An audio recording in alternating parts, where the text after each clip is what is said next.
So I'm Brian. I am the COO of Encog Nize. We are a specialist startup support, market entry support organization, and we specialize in helping companies to expand inbound and outbound of the Asia Pacific region. I'm based in Osaka, Japan, and we have been operating in Japan here for 8 years. Yeah, I actually came to Osaka around 3 years ago now. I was here on a posting from my previous company. My previous company was acquired around 2 years ago.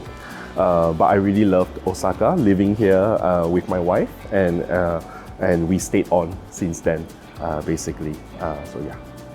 Yeah, sure. There are some recent events and also more historical events behind Osaka's marketability and attractiveness. So for the recent event, the Expo, World Expo has just concluded and it has been happening for the past 6 months. This gave a lot of foreign travelers, tourists, even entrepreneurs a first taste of what Osaka is about, and it actually left a very impressive kind of like reputation and impression to the people as well. Besides that, Osaka has a strong historical kind of like record of being a city where entrepreneurialism has been happening. So for example, for the past 400 years, it has been known as Doshomachi, or the medicine town, and therefore we have a lot of biotech, medtech type of companies based here in Osaka, and this itself attracts more startups to come here and be attracted to work together with some of the large corporates here as well. And besides that, Osaka has a few other key strengths around presence of advanced manufacturing players as well, where they are all suitable organizations to collaborate with startups. And lastly, of course, in the lovely space that we are in today, owned by Hankyu Hanshin, they are also one of the strong startup supporters in this Osaka ecosystem for the past decade or so. As we focus on supporting startups, typically growth stage startups, Series A to Series C, we have been very focused on helping these startups to validate the Japan market, starting with Osaka, Kansai, and then also to then perform a full market entry by finding the right partners, finding the right clients. So one of the examples, or one of the most successful examples that we had, was actually a UK-based startup. They were Series A when we first started working with them. They successfully worked with 2 of the largest railway companies here in Osaka, and through that, they were able to receive additional investment into them. They were able to set up a team here in Osaka, Japan, and then they were able to win some big contracts as well with some of the railway players here. So that is one example of a successful entry into the Japanese market, into the Osaka market, because there might be many accelerator programs, many kind of like market immersion programs, but at the end of the day, for startups, what matters most is the revenue and also the new clients that they are able to win from coming into a new market. So this is one example. Yeah, there is a personal kind of like effect, and then there's a professional effect. So personal effect-wise, whenever I have friends or professionals coming from all around the world coming to Osaka, I try to host them and show them that this city is quite different compared to the other cities in Japan. And they all agree with me. They all like they call it the vibe here. It's a lot more relaxed, but still fun and quirky and things like that. So that's on the personal side. On the professional side, and this is something that I tell all the founders and entrepreneurs, that for any market expansion that they do, usually they will only look at the capital city. And most oftentimes, that's not really the best or the right option for them, or the most suitable option for them, because there might be other opportunities available in other cities like Osaka or the surrounding Kansai region that might be more suitable for them and easier for them to win a first project.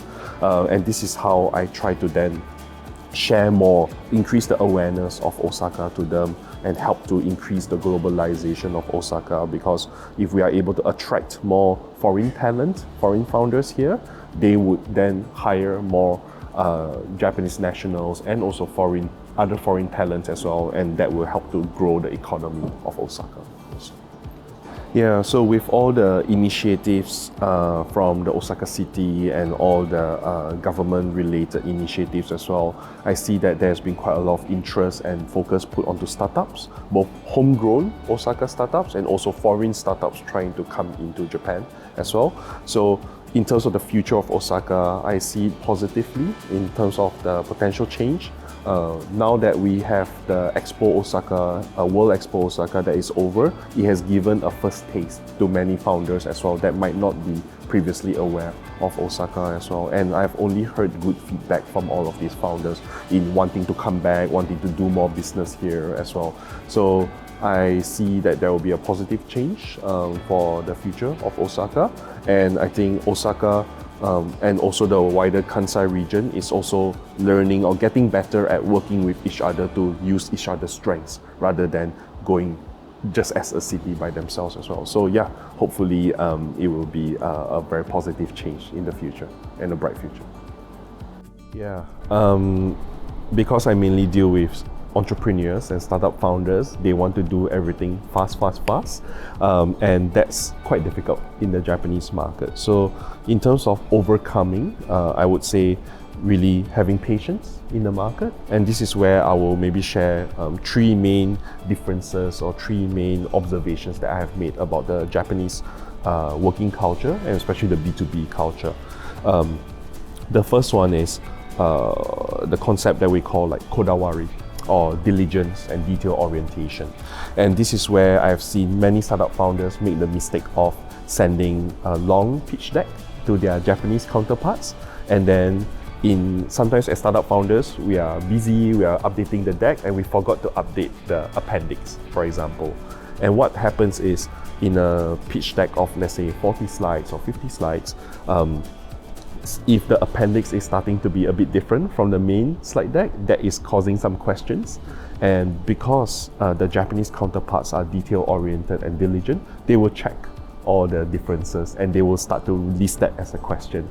And by the time you enter a meeting, you might have many questions to answer even before you start the business discussion. So if we know beforehand that they will be diligent and detail-oriented, you can already start to prepare for that and share with them the information that they need for that meeting. And if they request for more information, you can then share more. And that will be one way to build the trust and also to show that yes, you know your solution well, you know the problem well. So that's one.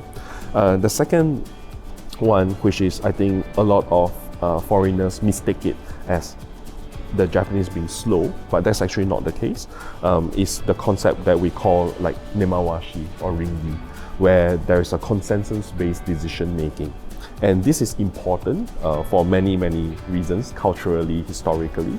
But if we know in advance that the decision making needs to be consensus-based, and also there is a lot of preparation work that needs to go into before a decision is made, founders can actually prepare for that accordingly and make sure that they basically budget in the time for the decision and make sure that they are answering all the questions that are being asked to them as well.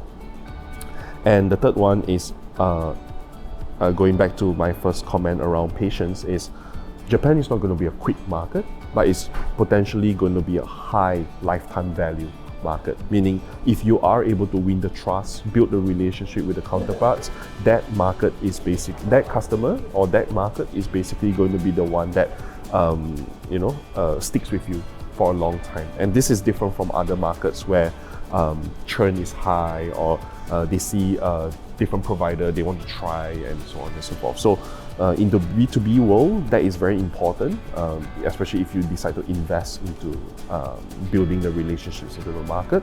So going back to my first point, all of these require patience, and this is where foreign startup founders, foreign entrepreneurs need to be aware of before they enter this market. And as long as they know all of that, they can already be on the right path to be successful in the Japanese market. Yeah, so the organizations such as Invest Osaka, IBPC Osaka, and the support given by the Osaka City and the Osaka Prefectural Government have been very helpful, both to my previous company and also to the company that I'm in currently as well. Besides that, there are other supporting organizations like OSAKA Innovation Hub and even Jetro Osaka that have, and altogether, all these agencies are providing information around incorporation, taxation, immigration, visa-related information, and all this support to foreign entrepreneurs, which has been very, very helpful. Besides that, there is also a one-stop support center that provides all the information required as well. And these are important for entrepreneurs because they often lack time. And to have all the information in one place or to get it from one source, it's much easier for them to decide if they would like to start a business here in Osaka.